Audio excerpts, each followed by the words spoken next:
Berdasarkan Peraturan Gubernur Sumatera Selatan Nomor 53 Tahun 2016 tentang susunan organisasi, uraian tugas dan fungsi Dinas Perkebunan Provinsi Sumatera Selatan, tugas Dinas Perkebunan adalah membantu gubernur dalam menyelenggarakan pemerintahan daerah di bidang tugasnya. Salah satu bidang tersebut yaitu sekretariat. Sekretariat membawahi subbagian perencanaan, evaluasi, dan pelaporan, subbagian keuangan, dan subbagian umum dan kepegawaian.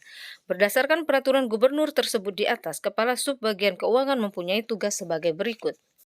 Menyiapkan penyusunan rencana anggaran subbagian keuangan, melaksanakan urusan akuntansi dan verifikasi keuangan, melaksanakan urusan perbendaraan, pengelolaan penerimaan negara bukan pajak, pengujian dan perintah membayar, melaksanakan urusan gaji pegawai, melaksanakan administrasi keuangan, mempersiapkan pertanggungjawaban keuangan, menyiapkan laporan keuangan, menyiapkan bahan pemantauan tindak lanjut, laporan hasil pengawasan dan penyelesaian, tuntutan perbendaraan ganti rugi, menyiapkan laporan dan mendokumentasikan kegiatan subbagian keuangan, melaksanakan tugas kedinasan lainnya yang diberikan oleh pimpinan. Uraian tugas dan fungsi kepala subbagian keuangan di atas, tidak semua isu aktual tersebut menjadi prioritas untuk diatasi segera. Penentuan area organisasi yang bermasalah dalam melaksanakan tugas dan fungsi subbagian keuangan dimaksud. Terlebih dahulu dilakukan identifikasi permasalahan dengan cara menegatifkan tugas dan fungsi yang ada sehingga terdapat 5 permasalahan dominan, yakni 1. Belum optimalnya perencanaan anggaran subbagian keuangan. 2. Belum optimalnya akuntansi dan pelaporan keuangan. 3. Belum optimalnya pelaksanaan verifikasi dan pertanggungjawaban keuangan. 4. Belum optimalnya administrasi keuangan.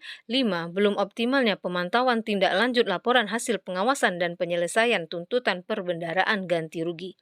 5 permasalahan tersebut berdasarkan teknik APKL, maka poin permasalahan pada poin 3 yaitu belum optimalnya pelaksanaan verifikasi dan pertanggungjawaban keuangan yang memiliki nilai yang paling tinggi dari segi aktual, problematika, kelayakan. Untuk itu poin tersebut akan dijadikan area proyek perubahan karena memiliki faktor yang paling dominan. Setelah melakukan identifikasi penyebab permasalahan berdasarkan tugas dan fungsi yang dipilih, maka ditentukan prioritas masalah yang menjadi isu aktual pada subbagian keuangan dengan menggunakan skala nilai antara 1 dan 5 dengan berpedoman pada 3 kriteria isu, yakni urgensi adalah besarnya dampak yang timbul terhadap keselamatan jiwa manusia, uang, produksi, dana, atau reputasi baik individu maupun organisasi.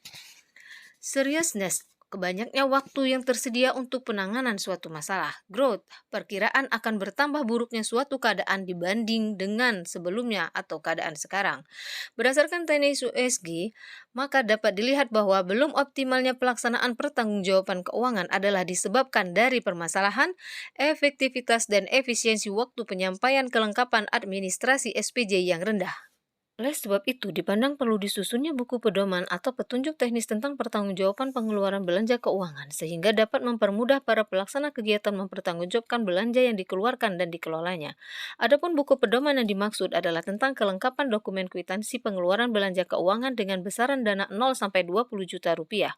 Buku pedoman atau petunjuk teknis surat pertanggungjawaban pengeluaran belanja sangat membantu untuk proses percepatan pertanggungjawaban belanja keuangan guna mendukung realisasi anggaran sesuai target. Pun manfaatnya bagi project leader, penyusunan surat pertanggungjawaban di bidang keuangan lebih mudah dan waktu digunakan dalam menyusun LPJ lebih singkat. Bagi Dinas Perkebunan Provinsi Sumatera Selatan, manfaatnya adalah pengelolaan administrasi keuangan semakin tertib dan efisien dan tidak terjadi penumpukan beban kerja. Dan bagi pelaksanaan reformasi birokrasi, keuntungannya atau manfaatnya adalah pelayanan publik lebih optimal dan profesional dengan didukung keuangan yang efektif dan efisien. Assalamualaikum warahmatullahi wabarakatuh. Saya Marcelia Nonita, Bendahara Pengeluaran APBD Dinas Perkebunan Provinsi Sumatera Selatan.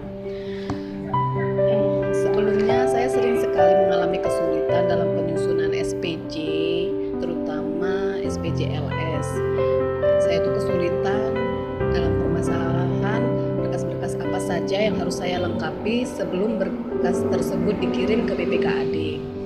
Nah, dan ternyata di pedoman teknis